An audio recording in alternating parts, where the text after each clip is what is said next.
Hello everyone, this is Kishore. Welcome back to my channel. Today I'd like to go over major market indices analysis, market breadth indicator analysis, gold price analysis. Along with that, I'd like to share some of the points in the CPI, PPI and retail sales report that came on last week. And also next week economic calendar, I'd like to talk about Fed rate cuts prediction, election year seasonality, market prediction of election winner before the results. I'd like to share one chart on this aspect. And finally, Jackson Hole Economic Policy Symposium event on the Friday. Typically, this is a very bearish event, but let's see what is going to be happen on the next Friday. This is not a financial advice, just for knowledge purpose only. Let's jump into the show.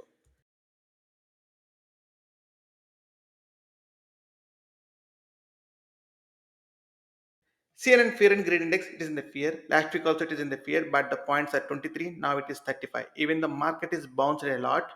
The sentiment of market is still in fear. And this is weekly heat map for the ETFs, and most of the ETFs are green except the inverse one. And this is sector performance for the week. All sectors are up. The technology leaded by 7.67% and real estate is 0.12%. And the CPI data, it came on Wednesday and it came in line with the expectation month on month. And also the year over year also came in line with the expectations and market liked this data. And PPI data came on Tuesday. This came better than the expected one, so market liked this and market rising up with this report. And this history does not repeat, but it ramps even inflation history. So this chart I got it in last year, end of the last year, but looks very promising now also. CPI 1967 to 1985 is the thick blue color, and light blue color is 2014 to 2024. Right now we are here. Let's see whether from here it jumps and repeats the history or it don't repeat. So if it don't repeat, that is really good for the economy. And inflation index weights, we know that Fed looks into the PCE data, not the CPI or PPI data. So what is the weightage of the CPI weights and the PCE weights? If you see all the categories, the CPI gives highest weightage for the housing, which is 32%, and PCE gives highest weightage to the healthcare, which is 21%. So there is a change in the category of importance. So let's see how the PCE data comes. And this is market expectation for Fed funds rate. So based on the Fed funds futures from August 2024 to August 2026, this is almost 211 points, 211 points cut. Let's see whether it realizes in the real time or not. And this is another very important chart. Like I'll follow this one. When inflation is low and high and acceleration decelerating, what are the different kind of assets perform really well? So during high inflation and during at the time of accelerating, commodities the only asset performs well. And this is gold chart. Last week I showed this chart and I said the chart is looking really good. And this week it made a new all-time high with the highest volume, and the bar is bullish engulfing candle. It looks very good. And as we know, next week it's coming Jackson Hole event. So something is cooking behind the scenes, but let's see whether it is true or not. And this is central banks hold gold at the fastest pace on record. So central banks are buying gold a lot in last couple of months. So let's see why they are buying it in the Jackson Hole event. We'll know. And this is DXY dollar index, and this is right now it's a very good support level. And if the rate cuts, global bankers at the Jackson Hole event, they say like most of them rate cut, then dollar may hit hard and it may go down. If it goes down 100 is a very good support. And if dollar goes down, that helps the commodities, especially for the gold and silver. And this is retail sales. This came better than the expected one. The expected one is 0.2%, but it came 1%. So market liked it a lot, and most of the retail stocks and other stocks went up. And we know that July is a back to school event, and this is the one of the biggest retail event for in a year after in line with the Thanksgiving day. So it helped a lot for the retail sales. And when recession start and end related to the S&P 500. So we are hearing there are a lot of recession news in the media, and at the same time we got a retail sales data which is very better than the expected one, very nice. So which is good or which is correct or which is bad. So market peaks 6 months prior to the recession starts, and market bottoms before 3 months of the recession ends. So we can take this as a grain of salt and keep it aside and see how if the market is peaked and going down, then we can expect there is a chance of recession within 6 months or on an average of 6 months.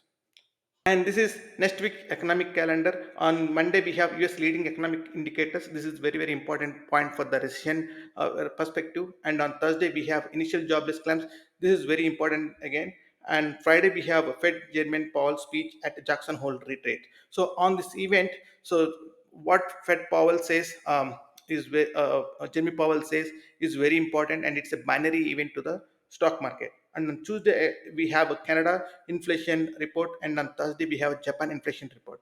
We know that recently Japan and made a carry trade issue and market dumped like anything. So this report also has a very importance on the Thursday. And this slide talks about the Jackson Hole Economic Symposium, known as generally as Jackson Hole, is an annual conference of global central bankers. So that's why this is very very important event. According to the Martin Dwinks in on his book like Winning on Wall Street, he says that the major direction of the market is dominated by monetary considerations, primarily Federal Reserve policy and the movement of interest rates. So on this event, Jackson Hole event, they talk about the interest rates, and this is interest rates are very very important to the stock market movement, either upside or the downside. And this is TLT. So right now TLT is 97.44, and there are few dark pools came on August 2nd and August 5th around 98.1 to 98.68.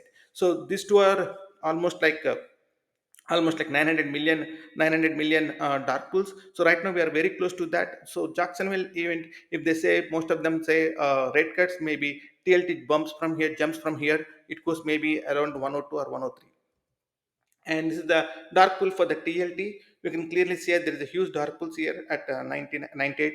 So let's see whether it is goes above it, then it is good for the TLT pools. Otherwise, it goes down. Then the next support is at the 96 level.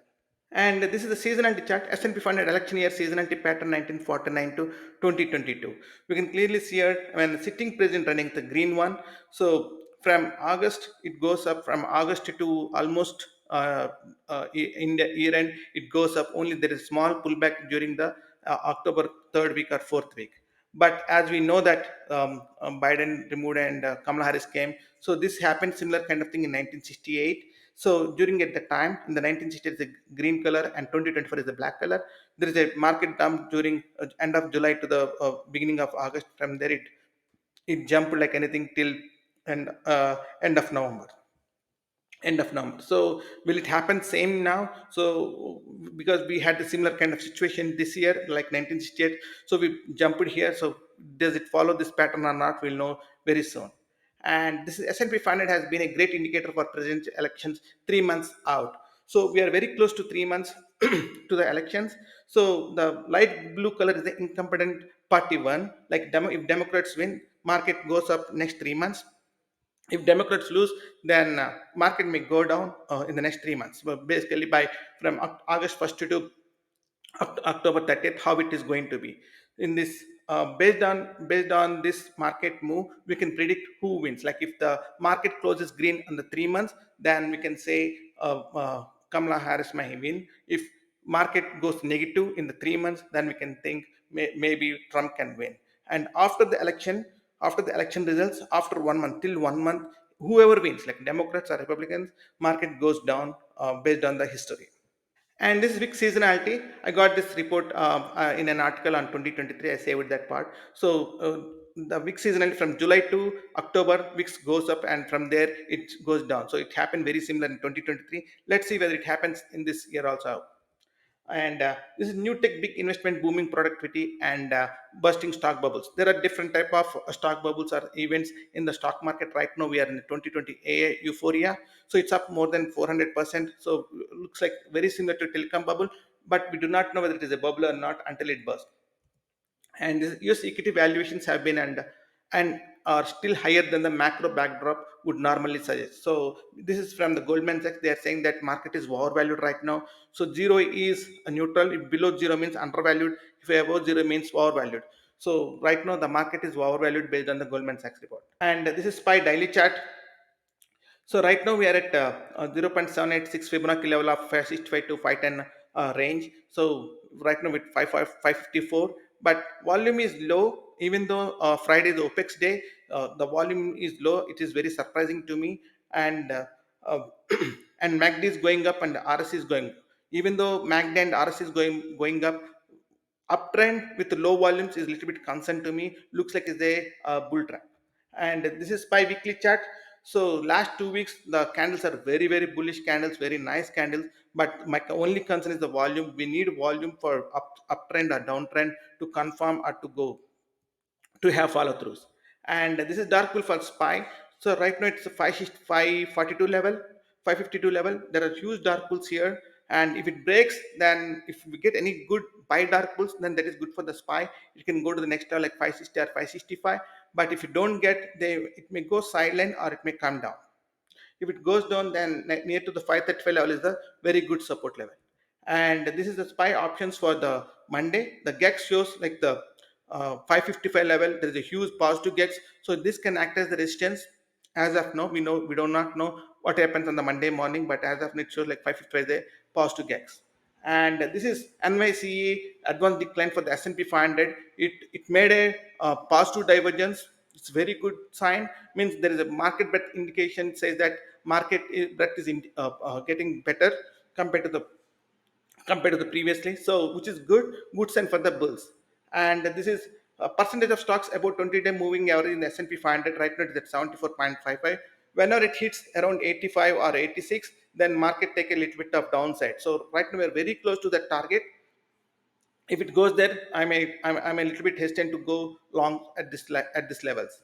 And QQQ daily chart, again we are at the 0.618 Fibonacci level, and if it crosses here, stays above, then 486 is the next level. But again, the volume is better than the SPY. At least it is almost same as the previous day. But even on OPEX day, the volume low is a little bit concern to me. And this is a weekly chart. Last 2 weeks candles are really good, but with low volumes. Again, we need volumes either upside or downside to have follow through and to have to see the strength of the move. And this is the dark pool for the QQQ. Again, we are at the 476 levels, and there is a huge dark pools here. So but we need good dark pools for the buy dark pools to go up from here. Otherwise, the next support is at the 460 levels. And these options for the Monday, and the GEX it's showing like 475 level. There's a huge positive GEX.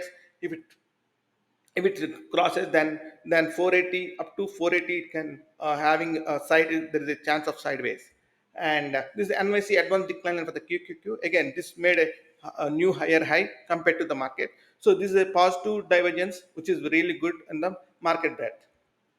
And this IWM daily chart, again it did not completely close the gap. It almost closed the gap, but it rejected here. So if it stays about 212, then 216 is the next resistance level. Again, the volumes are low, but it is having some kind of positive magnetic crossover very soon, so which is good for the IWM. And this IWM weekly chart, last 2 weeks candles are really good, again with the above average or average volumes. So compared to the spine QQQ, IW looks little better. And this is the dark pool for the IWM. Again, we are at the good level at the for the dark pools, but we need good dark pools to go up from here. From here, if it gets a very good dark pool, then 220 to 220 is the next resistance level. And this IWM options for Monday. So we at 213 and 215 there are positive gaps. If it breaks 215, then 220 is the next high positive gaps. And this is COT data. So see, commodity of traders index did not show anything for the S&P 500 and Nasdaq. Both are neutral. And for Russell, it shows the bearish sign, and for Dow, it shows the bullish sign. The good part is VIX futures. Previously, we know that VIX futures have shown very bullish sign. Now it is coming to zero, which is a bearish sign that is really good for the equity market to for long. And the summary is election year volatility kicks in as we get closer to the election date. We saw that there is a chart for 3 months. It predicts who wins. So we need to be very careful at this level. Like if Kamala Harris wins or Democrats wins, then market goes up. If market predicts Trump wins, then market goes down. So it's very crucial at this level.